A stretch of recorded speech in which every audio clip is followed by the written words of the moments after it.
Hello friends, in today's video, we shall go through the concept of income and substitution effect.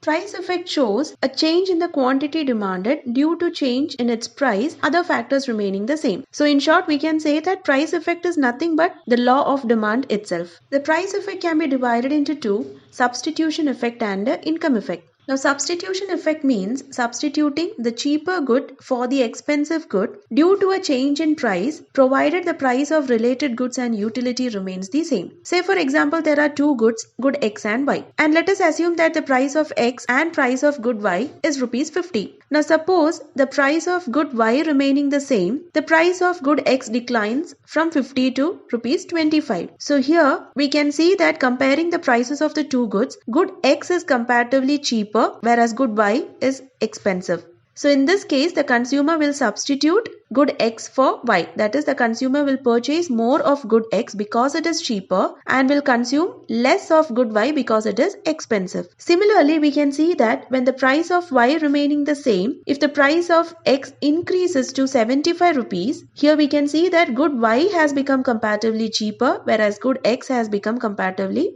dearer. So here the consumer will be substituting more of good Y for good X. That is, the consumer will consume more good Y and less of good X. Now, the income effect shows the change in the quantity demanded due to change in the real income, provided the price of related goods and the nominal income of the consumer remains the same. Now, we can take the earlier example itself. So here, initially the price of good X and Y is rupees 50. Now, the price of good Y remaining the same, when the price of good X decreases to 25 rupees, here the real income of the consumer is increasing. So, because of this increase in the real income of the consumer will purchase more of good X and less of good Y. Similarly, when the price of good Y remaining the same, when the price of good X increases to 75 rupees, what happens is the real income of the consumer is declining there. So here, because of this decrease in the real income of the consumer will purchase more of good Y and less of good X. This is the income effect.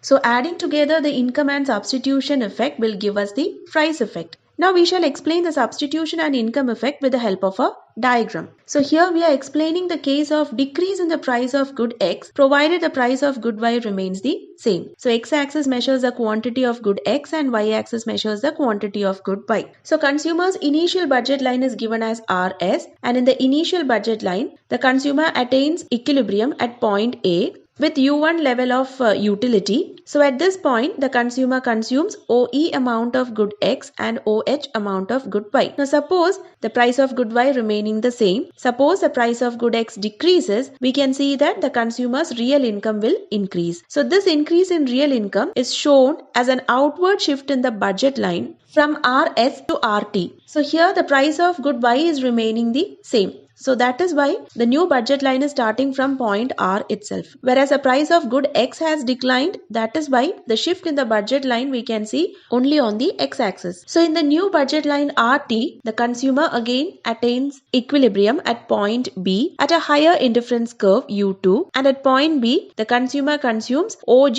amount of good X and OI amount of good Y.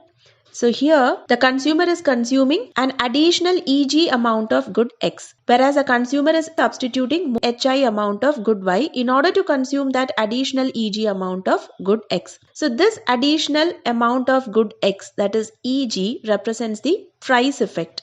Now we need to decompose this price effect into income and substitution effect. So in order to do that, we are going to draw an imaginary budget line parallel to RT, and that imaginary budget line is tangent to the original indifference curve U1. So here we can see that the consumer is attaining equilibrium at point C, wherein the consumer is consuming OF amount of good X and OJ amount of good Y. The main purpose of this imaginary budget line is to decompose the price effect into income and substitution effect. So now we can see that the movement from A to C is on the same indifference curve U1. So this movement from A to C shows the substitution effect, wherein because of the decrease in price of good X, the consumer is consuming more of good X and less of good Y, the price of Y remaining the same, because now we can see that good X has become more cheaper than good Y. So the consumer is clearly substituting more of good X and less of good Y. So the movement from A to C shows the substitution effect. And also we can see that the consumer is in the same indifference curve.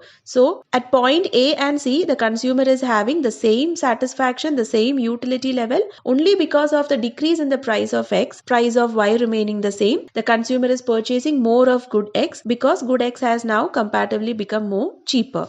So out of the total price effect EG, EF amount of good X has been purchased by the consumer due to substitution effect, whereas the rest of the portion, that is FG amount of good X, has been purchased by the consumer due to income effect. That is, the movement from C to B shows the income effect. Why? Because when the price of good X decreased, we can see that the real income of the consumer has increased, because of which the budget line has shifted outwards. At the same time, we can see that the consumer is in a higher indifference curve or higher utility level U2. So due to the increase in the real income of the consumer will purchase more of good X. Basically, there are two approaches to decompose or divide the price effect into income and substitution effect. The first one is the Hicksian method of compensating variation in income, and the second one is the Slutsky's method of using cost difference method to decompose the price effect into these two effects. What we saw in the earlier diagram is the Hicksian method of using compensating variation in income to decompose the price effect into substitution and income effect.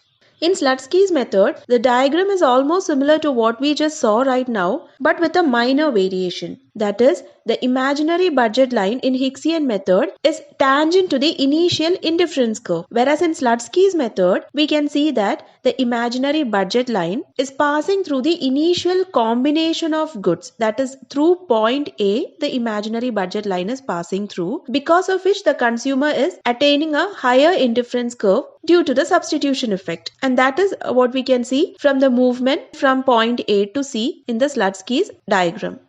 We shall go through the Hicksian method and Slutsky's method of decomposing price effect into substitution and income effect in another video. Hope you all have understood what price effect is, what income and substitution effect is. If you like the video, do subscribe and share to the maximum. Thank you.